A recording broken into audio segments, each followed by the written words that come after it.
The only way you're ever going to get to the other side of this journey is you have got to suffer to grow. To grow, you must suffer.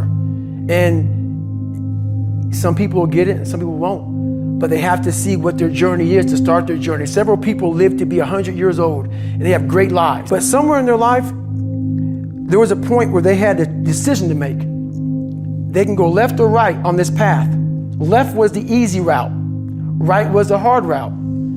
A lot of people take the easy route. And they had a good life that way, but the better life was going to the right side. And you may have 20 years of pain and suffering to get past it, but a lot of us die never truly starting our journey. Be the guy who embraces the ugly, the miserable. Be the guy who embraces hard work, the grind. Don't be afraid of being hurt. Don't be afraid of sacrificing some blood. Imagine if you could use pain as a fuel. Imagine if you could use the pain as a passport. Imagine if you could use the pain to push you, to condition you, to prepare you for the stages and the rooms you gotta walk into and the tables you gotta sit at and the stages you have to stand on. What if the pain could make you better? What if the pain could build muscle? What if the pain could cause you to reach higher, to leap farther, to run faster? What if the pain could help you? What if all pain isn't hurt, but it's help? We're built to walk uphill. And when you reach the pinnacle of the hill, you want to stop and appreciate the vision. But the next thing you want is a higher hill in the distance, because it's from the uphill climb that we derive our value. And I mean this technically. So almost all the positive emotion we feel, that's experienced in relationship to a goal. And so in some sense, you want a goal that you can never attain, right? So you can always move closer to the goal that recedes as you move towards it. You think, well, that's frustrating. It's like Sisyphus pushing the rock uphill.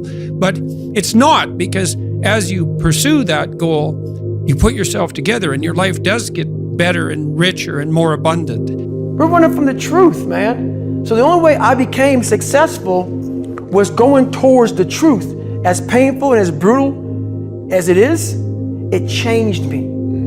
It allowed me to become, in my own right, who I am today. All the pain and suffering that they put on top of me in Hell Week, I will reverse that pain and suffering, and I will take your soul. So every instructor that put me through BUD/S, my job, what drove me, was I wanted you to go home that night after you beat the living shit out of me, and I smiled in your face. I wanted you to feel worse than I did, and you were going home to a nice warm bed with your wife or your kids and a nice meal, and I was still out there in the grip, suffering for another 100 hours. I wanted you to think about me, knowing that I'm comfortable being very unfucking comfortable. The thing about transformation is you have to do it. You've got to put in the work when nobody cares. You know, nobody cared if I practiced. Nobody cared if I worked out. I didn't have parents who are like, hey, you know, Dan, you got to go to the gym. Oh, hey, Dan, you know, go out and run some sprints. Nobody cared.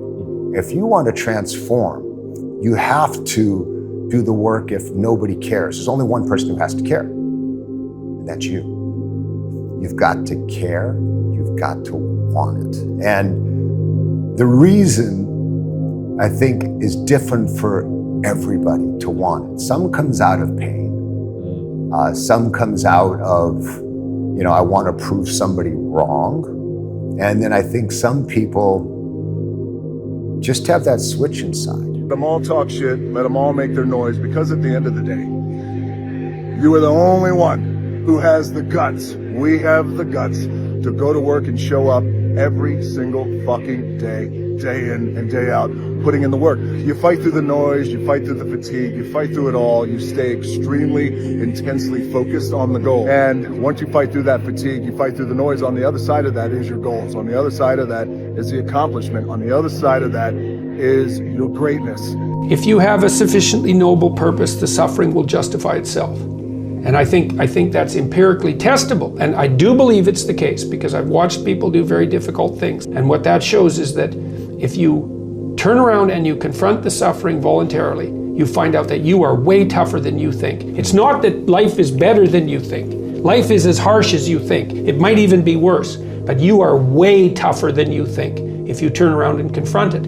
And so then what you discover is that there's a spirit within you that can pursue something meaningful, that has the resilience and the strength to contend properly with the catastrophe of existence without becoming bitter. If you're feeling pain, keep going. If your lungs are working, keep going. You hurt, you grow, you go. And from the bottom of my heart, keep it moving and conduct your business. My biggest fear in life is if there is a final resting place in this world, and there's a final judgment, and you talk to something much bigger than you. I don't want to sit down and have a conversation with someone with something that says, you're in heaven, this is where you should have been on earth.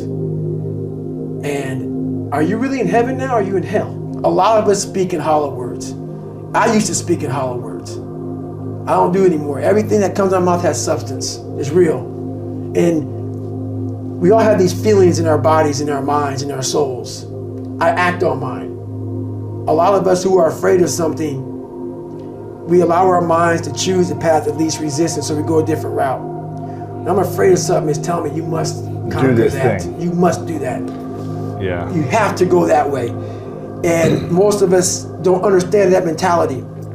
We go left and we wonder why we haven't fulfilled something in our lives. You've just gone through a breakup, and it's the worst thing you've ever been through, because you haven't had the time and the experience yet to develop worse and to turn around and look at that in relation to the realities of a long life well lived. And one day you're going to try and look back and you're going to say, that really wasn't such a disaster. And in fact, that was probably the best thing ever happened to me. I get it. The pain is unbearable. You keep playing it back in your head. The situation is on repeat. Over and over and over, you keep trying to see where you went wrong. And you feel like you can't take the pain anymore. What you gonna do? Are you gonna prove them right? Or are you gonna prove them wrong? Are you gonna show them that failure doesn't define who you are? Are you gonna show them that failure is a necessary lesson on the path to success? Are you gonna show them that you're a beast in this game? You gotta get hungry. You gotta get ready. Get up! It's time to get to work and show them all.